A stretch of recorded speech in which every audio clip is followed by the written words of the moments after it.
Lap 2. A young woman, Chiya Flower, found herself laying on a mattress in a trash-covered room. She brushed her hair away from her eyes and got up. It had then occurred to her where she was. She was home.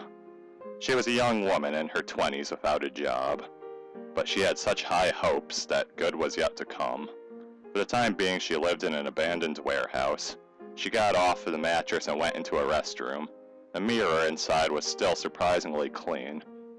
She was fixing her hair up and then realized that her shirt was still ripped open. What an awful night, she moaned to herself. Chiya changed her shirt, now wearing a blank gray shirt. Chiya's usual clothing was a dark green stock hat, purple shorts, and leather boots. Before leaving the warehouse, she had noticed a box she brought back with her. She had brought back an F-Zero engine, but the man she met yesterday stated that it was no good to her. Does this mean that it's just trash? She pondered. She set that thought aside as she had just remembered something. The F-Zero season was about to start today. The grand opening to the Grand Prix was to start in Mute City later in the night. F-Zero was without a doubt the main concern in Mute City. Chiya was one of the many fascinated fans. In F-Zero, anything can happen. It is the one place where the most evil of people can compete without police interfering. Racers like Captain Falcon use the races as a way to fight the crime on track, as is one of the easiest ways to get together with criminals like Blood Falcon. Chiya had left the warehouse and was going to leave to the local bar. It was in the afternoon and she would likely not run into any trouble this time. What she was wondering was where to obtain the next parts to an F-Zero machine, especially the main body of the vehicle. These were not things you would find in an ordinary junkyard. It was much more complex than that.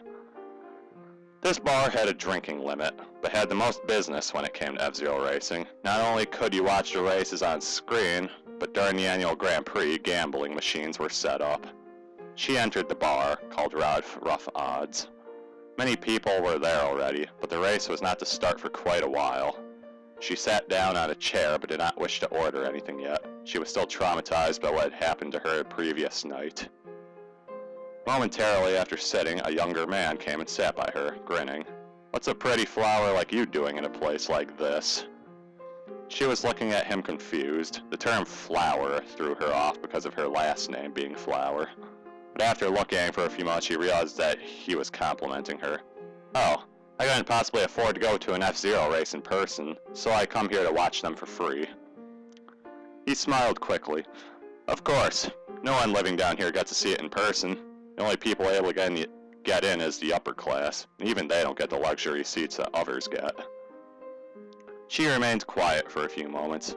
She was trying to get more involved in the conversation, but was still not very trusting of men after the last night.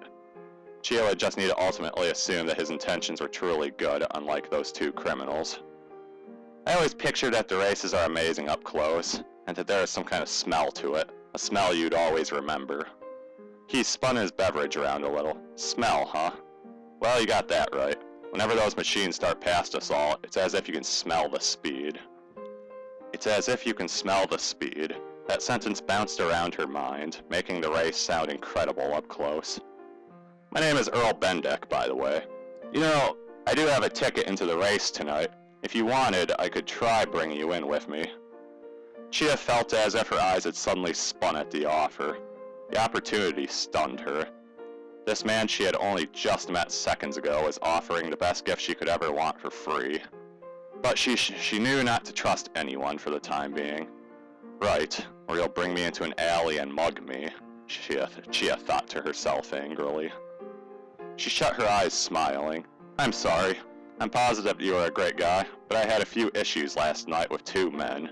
I would rather not get into any more messes." Earl held his head embarrassed, looking down. "Oh, no, trust me, I understand. I did kind of pop up out of nowhere after all," he said, shell-shocked at the decline. He rubbed his chin for a moment, then grinned, trying to brush off the awkward moment he had just endured. "All right, you can have the ticket then for yourself. The next time you have to go with me," he said, full of pride.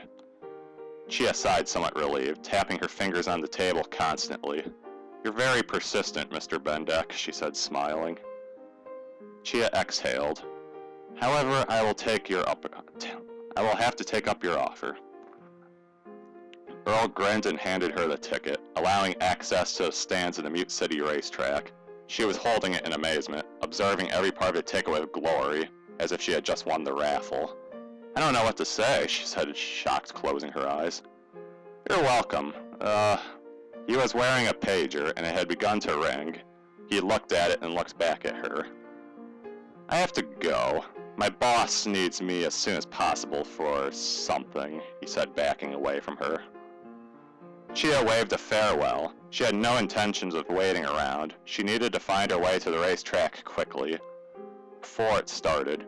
Though it was to begin much later, she would need to make her way to the upper city, without a vehicle as she did not own one. Later that night, vehicles began darting down to the stadium. Chiya had made it there in time, but was exhausted from taking such a long trip from the lower city to the upper city. She had no idea where to go from here, but she spotted a door where people appeared to be crowding her. She merged into the large crowd of people. There was a robot collecting tickets. She patiently waited until it was her turn. So many people would cut in front of her, like in front of each other, slowing the waiting process down. After a long wait, she made it to the front of the line. The robot turned towards her. Hello, F-Zero fan. Please insert ticket into my database and drop any currently held firearms in the box provided. Chiya had completely forgot. She was given a pistol by the man named Lieutenant Seppuku. She dropped her handgun into the box and put the ticket inside the robot. The robot quickly fired some laser onto her. You have now been tagged. Proceed through the door to your right and take a seat. Enjoy the race. Chiya moved towards the door the robot directed her to. She was astonished. So many people were wandering in the hallways. She looked nothing like the many wealthy fans walking around. At long last, she found a door leading to the stands. It was already open. She entered it, revealing all of the chairs. There were at least 2,000 people in that one area. Shocked, she took a seat and looked at the track. It was not lit up with lights yet. Everything felt like a dream. The music, the people, the track. Everything was in front of her, and it was amazing. About an hour later, she learned that there was even an installed cantina in the vicinity. It was a place of amazement. But it was at long last time to introduce the racers. She took a seat, biting her fingers in excitement. The track's lights had turned on and the intercom had come on. Ladies and gentlemen, the F-Zero Committee would like to thank you for making this nearly our most successful Grand Prix ever. This year, the estimated total cash prize is somewhere within the vicinity of 1 billion credits, the announcer shouted. Chiya glared in amazement. That's a lot of money, she said to herself. We will now introduce the contestants. A large orange F-Zero machine was bulking its way up the track. Number 24, the leader of the notorious Bloody Chain, Michael Chain. The vehicle stopped in front of the starting line. Michael Chain got out and began flexing towards the fans. Number 1. Being a machine himself, he can calculate faster than any human on the track. Mighty Gazelle and his vehicle, the Red Gazelle. The robot drove up to the starting line quickly, staying inside the vehicle. Number 25, created in a lab, he is Captain Falcon's true blood rival, Blood Falcon. The Bloodhawk quickly drove next to the other racers. Without exiting his vehicle, it was clear that he was unleashing a classic one of his evil laughs. Number 7, a living legend, bounty hunter, and winner of the past Grand Prix, Captain Falcon. Captain Falcon made his appearance, several fans cheering beside the Blue Falcon. Clearly, he had the most respect in the entire stadium. Number 47, a man of isolation and mystery, Lieutenant Seppuku. Chiya was suddenly shocked at the sight of the Red Dove. She had no idea that the man who saved her actually competed in the Grand Prix. She must have not noticed in the past when she watched the races on screen.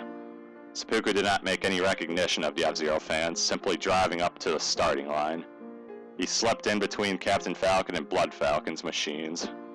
However this race turned out, Chiya knew one thing. Seppuku was going to be the one she directed her attention on the most. Chapter summary.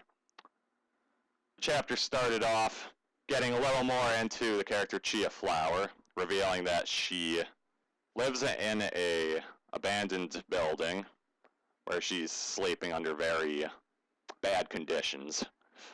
She starts her day off simply by changing her shirt after having it ripped pretty much completely off the past night, and she decides then to go to the bar. Once Chiya arrives at the bar of the lower city, she meets a man named Earl Bendeck. Earl Bendeck immediately appears to be hitting on her, offering her a ticket to the F-Zero race for the first race for the Grand Prix. Chiya immediately, though, is not trusting Earl very much, so she kind of barters with him, agreeing that she would take the ticket this time and go alone, but the second race she would go with him on some kind of date. Once Earl leaves the bar after being called by his boss, Chiya quickly runs to the track. And since she's in the lower city without a vehicle, obviously, since she's so poor, she has to walk all the way up to the upper city.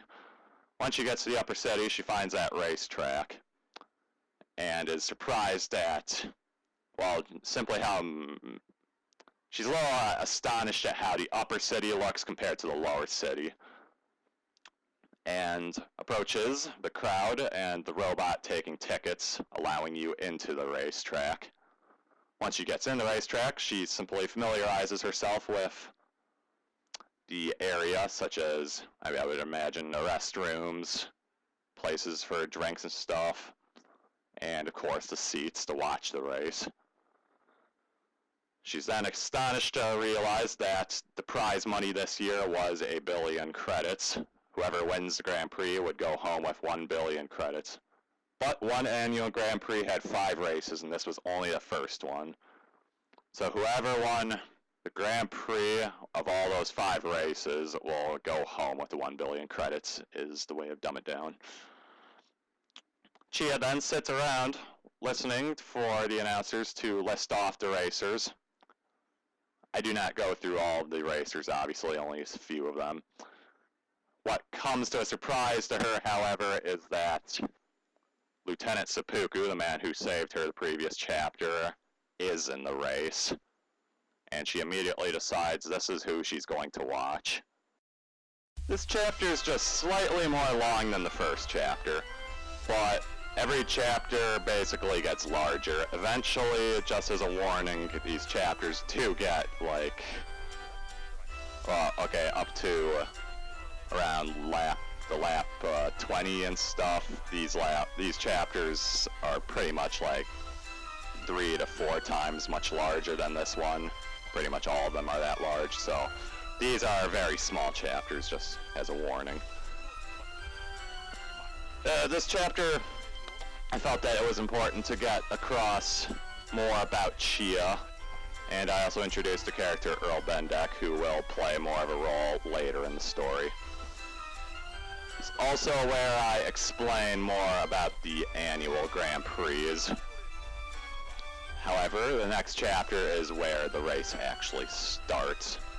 And as of right now, I still don't have too much to talk about, but we'll get it. I'll have a little more to talk about soon. This is still more of a character development part of the story, so there's not much to talk about. So with that, I'll see you later.